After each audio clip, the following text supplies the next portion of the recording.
America and the rest of the world. Xander J. Hobson here, stand-up comedian and entertainer, director and producer of boxing documentaries, and internet troll to those who need internet trolling. So before we go any farther, please subscribe to this channel. We're trying to build it up. Like, hate, leave a comment and share it. Your comment could be something positive like thumbs up, chat, way to go, or it could be like fuck you. You know, that's what you want to do. But just know, if you say something slick and greasy in these commentaries, I'm gonna return the fire on your punk ass. That's me. So these YouTube airways, it's actually like being at a AA or NA meeting. If you sit back and listen, man, some of these dudes be on here spilling out their guts, and when they finish, you have to say thanks for sharing. I said all of that to say this, right? I was listening to a couple of guys who pretty much said the same thing. One guy, I can't remember his name, and the other guy is the village arsonist. Now, I don't mind telling you, I'm quite fond of the village arsonist. This young man is a tractor trailer driver. Like myself, although I've been inactive for a number of years, I still maintain the CDL in case I need to get at a buck. And I didn't always see the eye to eye with the village arsonist because he has a rather venomous view of black women. However, I was listening to the village arsonist the other day, and I'm going to put the link to his video below so you can check it out for yourself. And I was absolutely heartbroken by this young man's experience when he was growing up. The bottom line was his experience with the very first woman who he should have been in love with, his mother, was a horrible one, and it has shaped his views toward women, black women in particular.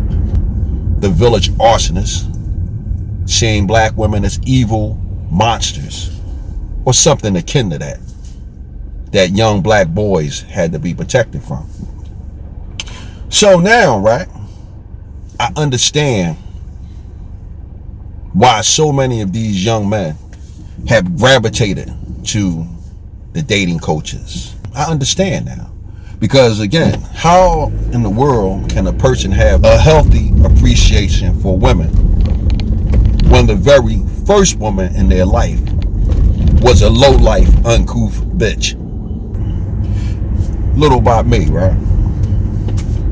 I have had a great experience with the opposite sex, starting with my mother. My parents, they were both loving and supporting.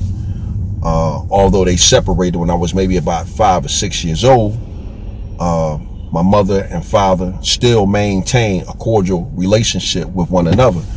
My mother never talked bad about my father, and my father never talked bad about my mother. And even though the two were separated, both were very much in my life. There were times when I went and hung out over my pop's house, and I had a great relationship with my stepmother as well. And of course, I was with my mom. My mom and pop spoiled me rotten. I had everything that one can ask for. My mom and pop collaborated to give me a great experience.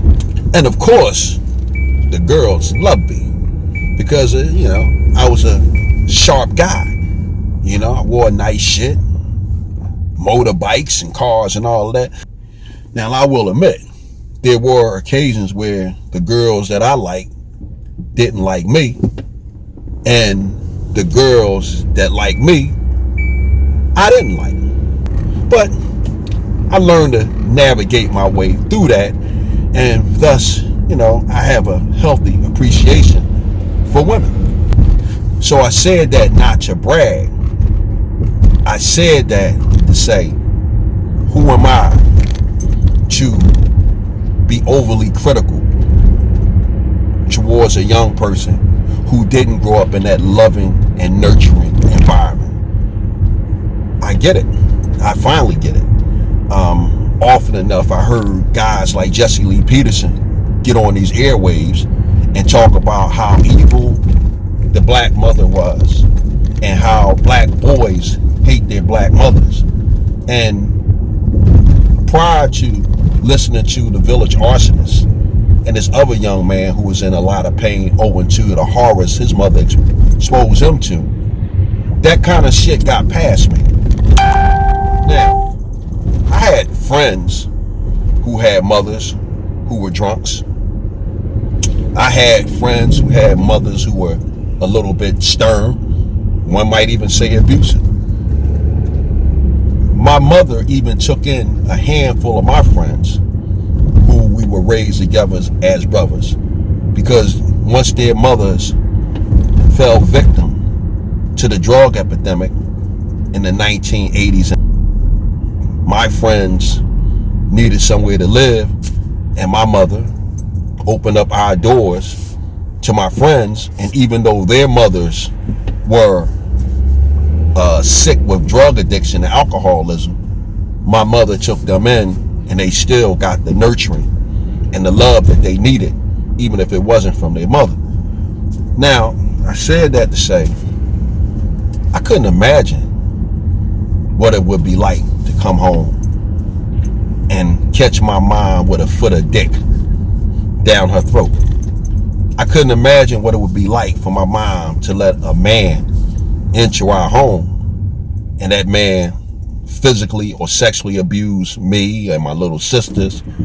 I couldn't imagine that. But a lot of these young guys, these guys are the product of mothers, some who were crack addicted, some who were alcoholics, and some who was just some fucked up bitches that made bad decisions. And it has shaped these young men's outlook on life. When my parents separated, my father got married again. And my mother, the only time I ever seen her with another man was after I came home from the Marines, and she was dating a gentleman by the name of Mr. Muhammad. But when I was a young kid, I've never seen my mother with another man. And to my surprise, when my mom died, this police officer that I had known for years had came up to me and expressed his love for my mom. And in all my years, at the time I was 29, I had no idea that my mother and this policeman had been in a relationship for a number of years. A lot of these young guys who gravitate to the manosphere, they didn't have that positive influence from the very first woman that should have loved them. These guys, God only knows the horrors that their mothers exposed them to. A lot of these young guys have the horrid memories of Tom, Dick, and Harry coming through their front door and up their stairs and into their mother's room. And I'm sure that there are a number of cases where some of their moms were such low-life, uncouth bitches that they was even fucking their son's friends. I done a video not too long ago. It's called What Kevin Samuels Didn't Tell You.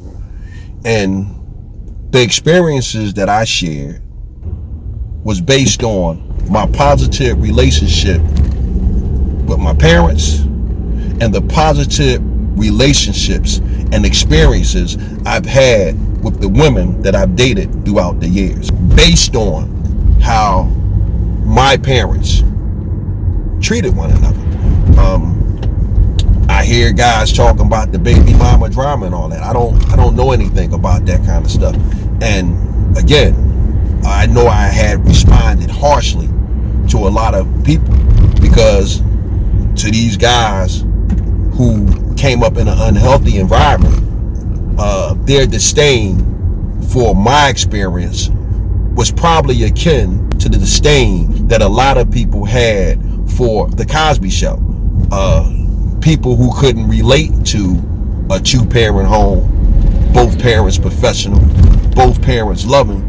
People, had a lot of people that thought that the Cosby Show was bullshit. They just didn't like it because, owing to their experience, they couldn't relate to the positive image that Bill Cosby was showing.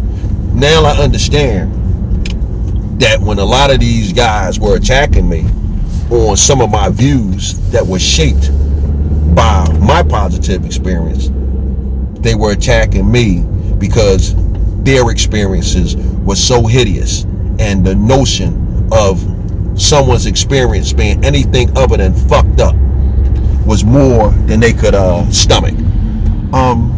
As I get ready to close, I want to leave you all with this.